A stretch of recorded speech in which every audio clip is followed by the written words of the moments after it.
Hey, my name is Chris Small, the president of the Amazon Labor Union. Awesome, Chris. So thank you for being with us today. We're at a trade union conference here in the UK, and it's great for you to have come over for both the trade union conference and also the solidarity march with Palestine yesterday. I wanted to ask you how is the Amazon union movement developing in the US? And what are the updates with that? Yeah, I mean, it's continuing to grow and expand uh, across the country, really, from the East Coast to the West Coast.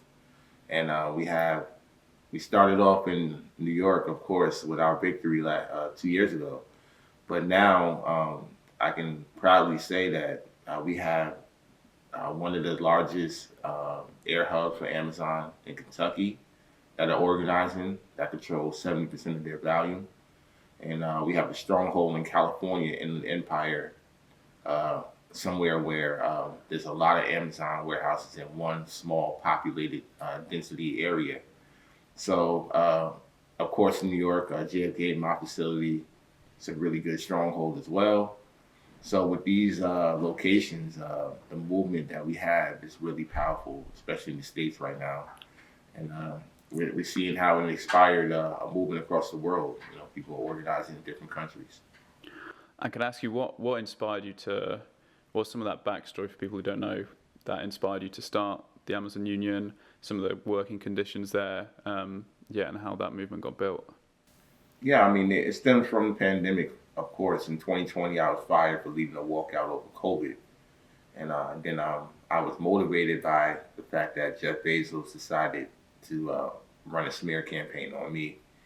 And that motivated me to continue advocating for workers' rights for about a year and a half until we founded the Amazon Labor Union in 2021.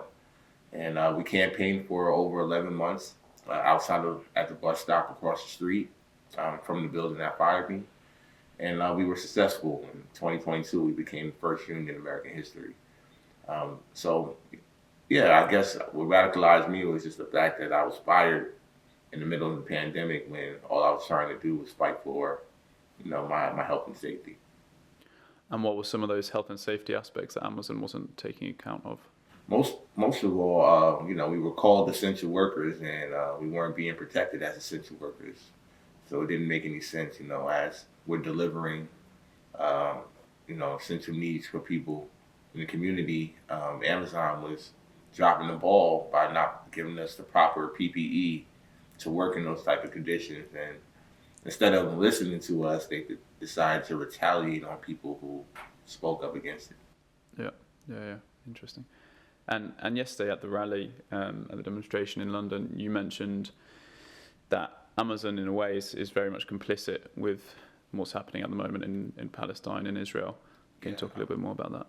Yeah, absolutely. I mean, their hands are dirty. I mean, Project Nimbus is an investment project from not just Amazon, but Google as well. $7.2 billion into their pretty much their AWS intelligence, which, of course, that helps the military with surveillance and other technology that is helping to really create this genocide. And Amazon is absolutely involved. Yeah. And personally, what do you see trade unions, individuals, citizens in the US, in the UK, what do you see our role is in terms of pushing back, building the movement, and fighting for Palestine and Palestinian solidarity? Well, again, these are some of the things that unions can potentially strike against. When you find out information like this from a corporation that we're fighting to unionize, the goal is to get these workers unionized so that we can withhold our labor. If we're holding our labor in key industries, that will absolutely give us leverage in this struggle we have right now. And trade unions also they stand in solidarity with the students and support them. That's another way that we can leverage power. And I see that our role is hand in hand. Palestinians are working class people as well. They have a very strong union history as well there. and we have to speak up for those who can't be, who don't have a voice, who can't speak for themselves. Mm. Finally, I want to ask, I don't know if you saw overnight, there's another round of massacres in Gaza. How does that make you feel over the last 8 months? We've seen this time and time again, and knowing that both here in the UK and in the US, our governments, our state is complicit with those massacres. How has that changed your perspective on things? Yeah, I mean, it's infuriating, man. Every time I hear about it, read about it, it's sickening, to the point where, I don't even feel normal anymore, and it's really sad that, some people just carrying on with life as if, this is normal. And this is really not, it's nothing I've ever seen in my lifetime, and I'm not that old. So it's really, really scary to know that, potentially people want to raise children in a world where, children are being bombed. And the massacre, once again, that's happening directly from American soldiers now, just further proves that, Joe Biden and this administration is complicit with genocide. Definitely join the coalitions that have been putting in the work from day one.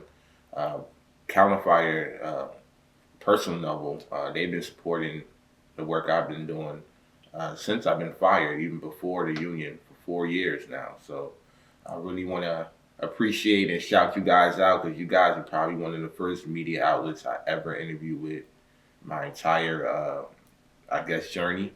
And I'm proud to be here on behalf of Stop the War Coalition that brought me out here. So anybody listening, reading this or watching, join up. The time is now.